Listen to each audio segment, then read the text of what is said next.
hindi yan para sa'yo.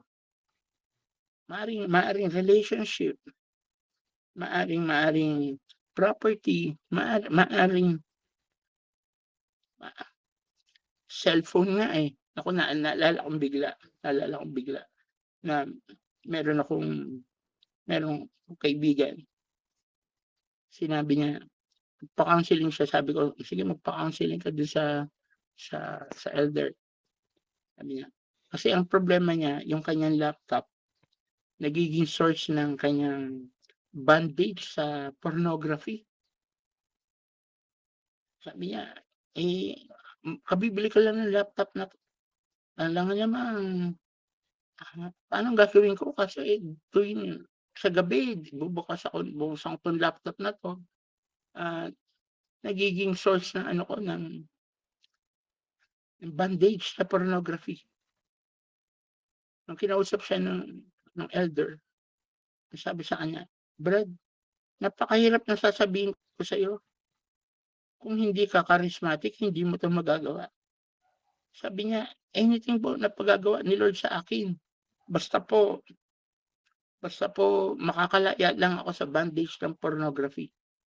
Ang sagot sa kanya, "Kung yan ang sinasabi mo, sige, ipamigay mo yang yung laptop mo, ipamigay mo yan." Sabi niya, "Eh, kabibili ko lang po nito. Eh, sabi mo gusto mong maputol at yan yung lagi mong ginagamit para sa pornography. Sinabi ni Lord kung ang kanang kamay mo nagiging dahilan para magkasala ka, putulin mo." Sabi niya, "Eh, yang laptop na yan naman, eh, di putulin mo ang koneksyon mo diyan." Sabi niya, "Ang bigat naman po ng hinihingi niyo." Sabi ko sa iyo, eh, hindi naman madali yung attachment, eh. Kung yang bagay na yan ang dahilan ng kasalanan mo, putulin mo. Laptop, relasyon, property, anything, koneksyon. Naalala ko po bigla rin, may mga kaibigan po ako na nung bago-bago po ako sa community, pinapasyal-pasyalan ako. Mga kaibigan ko po nung old life, mga nagdadala ng drugs, nagtitinda ng drugs. Pupunta sa bahay, mangungumusta, pero alam ko po na nanunukso about sa drugs. Ang unang nung nagyayaya na sila, sabi ko, tatanggihan ko pa. Hanggang sinabi ko sa kanya, "'Pag bumalik ka pa rito ulit, iba-block na kita." Ba-block kita sa Facebook, ba-block kita sabi niya, "Sobra ka naman." Sabi ko, "Pre, ayoko ng bumalik diyan, eh. Pinahihirapan mo ako, eh. Naiisip mo na akala mo yata layang-laya ako, eh. Nag-i-struggle ako, eh. Ay gusto kong piliin ng Diyos and the only way for me to do that is i-block kita." Hindi na siya bumalik. Naka-block na rin siya sa akin hanggang ngayon. Anong sinasabi ko po, God is telling us, if this thing makes you sin, 'di ba dapat putulin mo na? 'Di ba dapat tigilan na?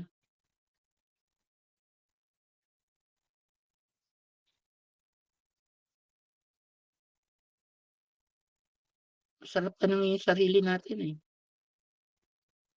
Ano nga ba yun?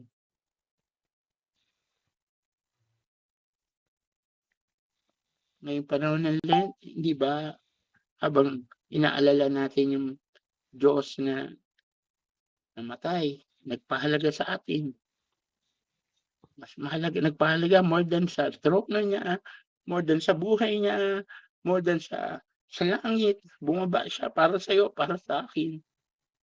'Di ba masarap na sabi nga natin na San Miguel, "Sige Lord, lahat ako na yan sa'yo, bigay ko na yan sa'yo."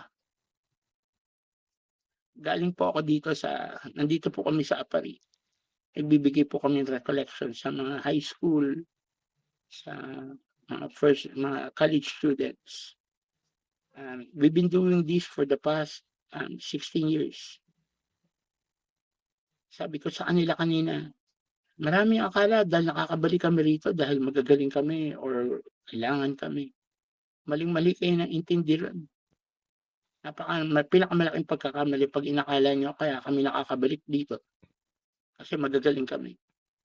In fact, sabi nga po ng mga pari dito, kami raw yung pinakamagulong grupo, pinaka-disorganized, pinakamaingay. Pero kasi ang sikreto, eh, yung desisyon na gagawin nila, eh. Sinabi ko sa kanila kanina, akala niyo kami yung hindi. Ikaw at ang Diyos ang mag-uusap dito, hindi kami. Mediator lang kami, facilitator lang kami. Pero nag-uusap, ikaw at ang Diyos.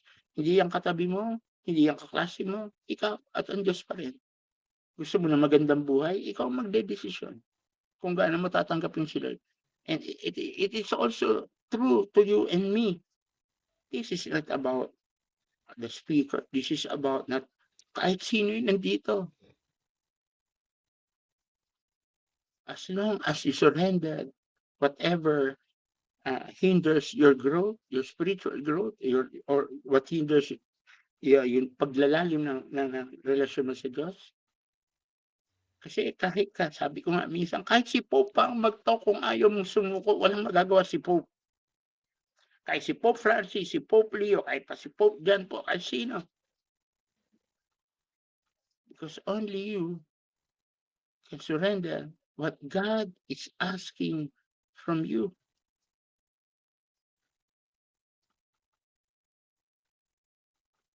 Only you can open the door of your heart.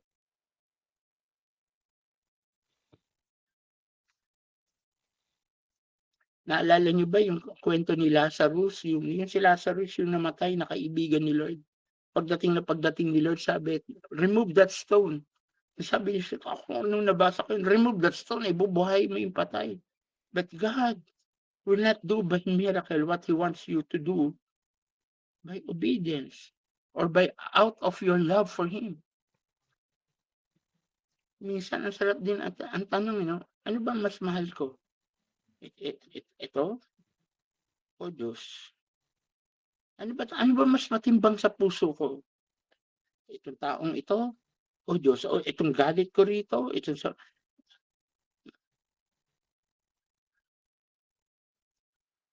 Hindi tayo titigilan tanungin ng Diyos hangga't hindi kanya nakukuha ng buong buo. Gusto ko talaga yung sinasabi ng kanta. Remember, all I want is you.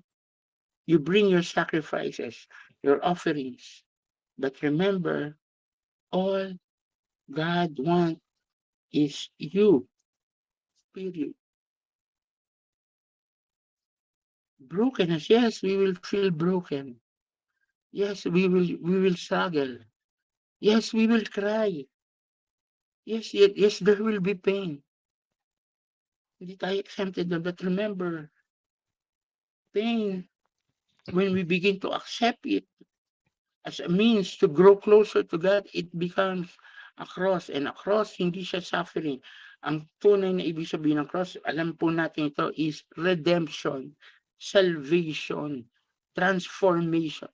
The true meaning of the cross is not suffering. It is redemption. It is salvation. Yes, Jesus was broken in the cross, but it gave us salvation. Yes, you might experience brokenness, but it always has redemptive value. It always brings transformation. Amen. Sayang yung nasaktan na tayo, pero hindi pa tayo bumait. Nag-suffer na rin lang tayo, hindi pa tayo binago. Na-broken na tayo, hindi pa rin tayo na-transform. Sayang